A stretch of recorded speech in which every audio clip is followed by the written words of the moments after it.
இந்தியாவின் பாதுகாப்பு மற்றும் குற்ற சம்பவம் குறித்த தேசிய குற்ற ஆவண காப்பகத்தின் NCRB சமீபத்திய அறிக்கை வெளியிட்டுள்ளது. இதில் பல முக்கிய மாற்றங்கள் நிகழ்ந்துள்ளன. இந்தியாவில் ஒட்டுமொத்த குற்ற விகிதம் 6% வரை குறைந்துள்ளது. குறிப்பாக SC/ST சமூகத்தினருக்கு எதிரான வன்கொடுமை சட்டத்தின் கீழ் பதியப்படும் வழக்குகள் கணிசமாக குறைந்துள்ளன. இது சமூக பாதுகாப்பில் ஏற்பட்டுள்ள ஒரு நல்ல மாற்றத்தை காட்டுகிறது. தமிழ்நாட்டிற்கான எச்சரிக்கை. இந்த அறிக்கையில் தமிழ்நாட்டிற்கு ஒரு அதிர்ச்சியூட்டும் தகவல் கிடைத்துள்ளது.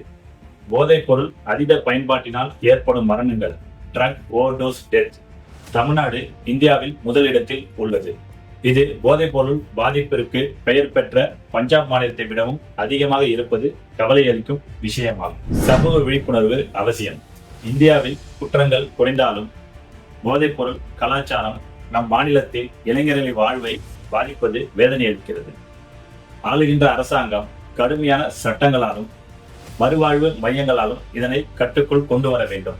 நம் எதிர்கால சந்ததியினரை காக்க விழிப்புணர்வுடன் செயல்படுவோம். நன்றி, வணக்கம்.